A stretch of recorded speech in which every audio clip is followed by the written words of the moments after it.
objects. They are really powerful data structures.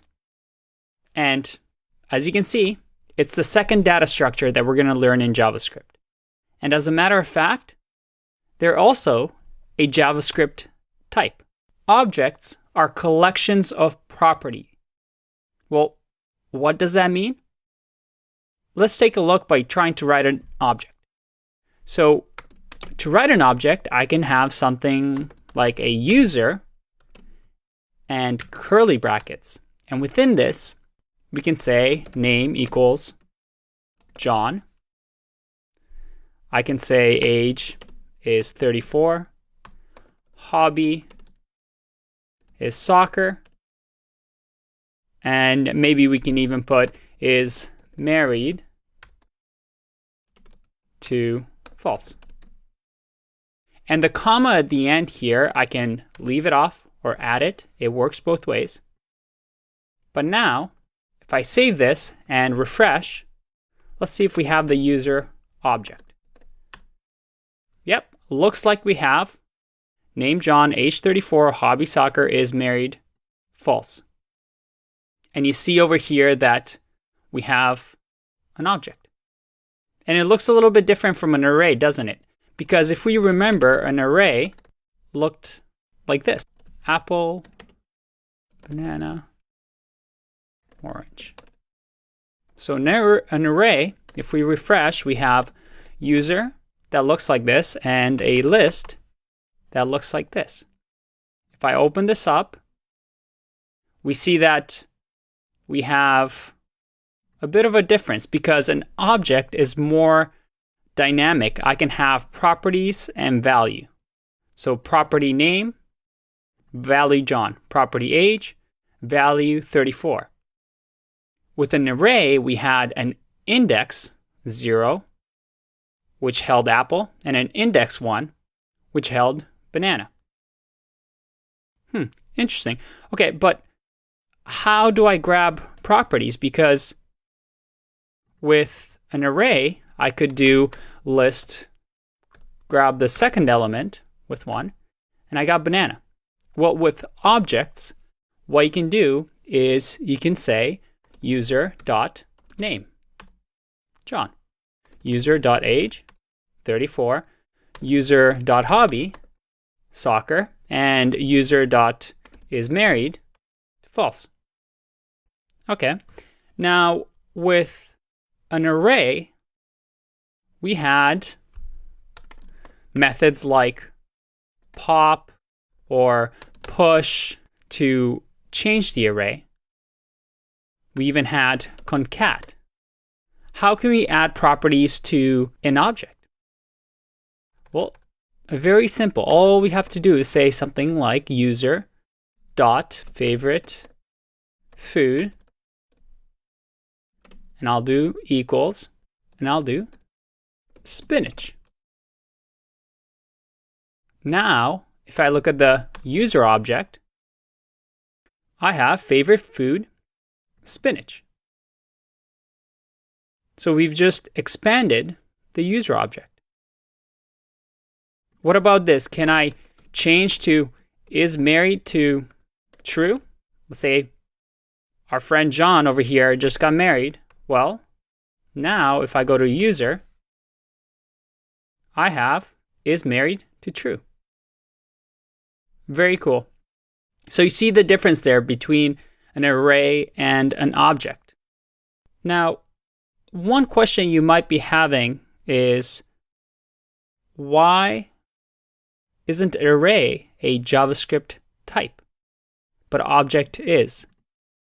Well, because in simplified terms, technically, an array is just something like this. We even saw it when we looked at the list that we have 0 equals to apple, 1 equals to banana, and 2 equals to orange. And you see what the power of data structures are in JavaScript.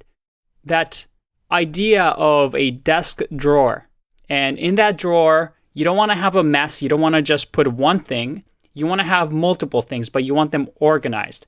So maybe you want the pens all organized in a section and the files organized in a different section.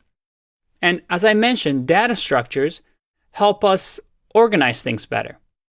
So for example, an array is really, really good at maybe containing a shopping list or a to-do list. But an object might be really, really good at containing something like user information. So if you think of a game, let's say you're building a game where you're controlling this wizard. Well, this wizard, how tall the wizard is, how powerful it is, how many experience points it has, well, that would be really, really good to put in an object because that wizard is an object. We need properties and values. But maybe the spells, that could be a list because we can just have a string of all the spells that the wizard would know. So does it mean that we can have arrays inside of objects? Yeah. If the user was a wizard, I can put spell or spells, and I can do an array of all the spells. Abracadabra. Or Shazam. Or I can do boo. So now I have an array inside a user. Okay, what about the other way around? Can I have a user inside of an array? Well, yeah, you can. Let's say we wanted to have a list of users of our app or our website. We can have a list of objects where we have username,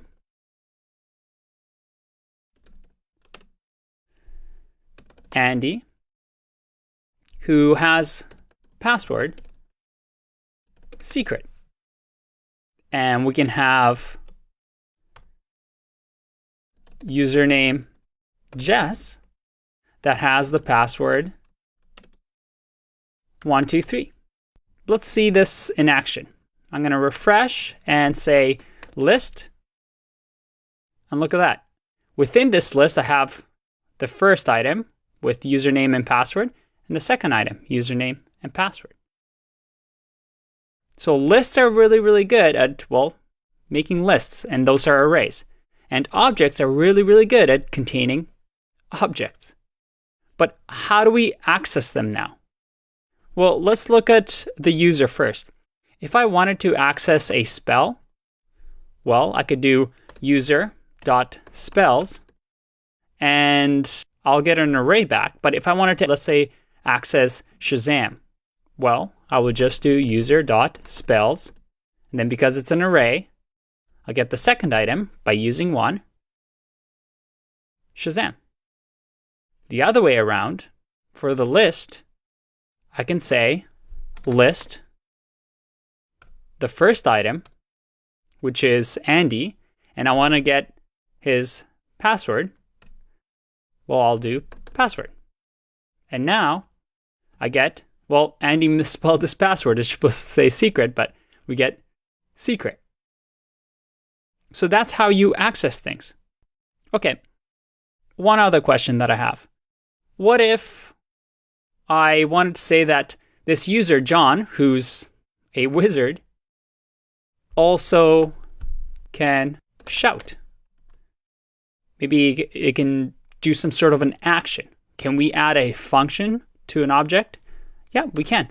All we have to do is do function, and you see the color changed, means we're doing something right. I can say function console.log shouting ah. Let's save that and let's see that in action. User. Make sure that we have the shout there. Yeah, and look, it has the F for function. And now if I go user.shout, and remember I have to call the function, I get ah. Very cool. So I can have functions inside objects. And one thing you might notice is, hold on a second. I thought functions were supposed to say something like, alert. But this one, we have user dot shout. So this is a little bit different than what we've seen before. And this is actually called a method. And this is another terminology that we're going to learn, but a function inside an object is a method. So I can say that shout is a method of user. Just like with an array, like lists, and if I do pop, well, pop is a method of list. And another thing that you might have realized is console.log. What do you think log is that we've been doing all this time? Well, console, as it turns out, is just an object. Do you see that? Console has all these, looks like method on it. So this entire time we've just been doing console log, but I can also do, let's do info. If I do console.info, and I'll say hello, well, I get hello, nothing changes. But what if we do something like error? Well, I can do console.error. And now, look at that. I get the error. So that's what methods are. They're functions inside an object. Okay, I have one last cool thing to show you. And that is, can I do something like this? Can a user be an empty object? Yep, it works. So if I get user2, I just get the empty object, and there's nothing really in it. Okay, what about erase? Can I do a list that is empty? Yep, I can do a list that is empty. But as you can see, I can't really use any properties in user2 because, well, it has no properties.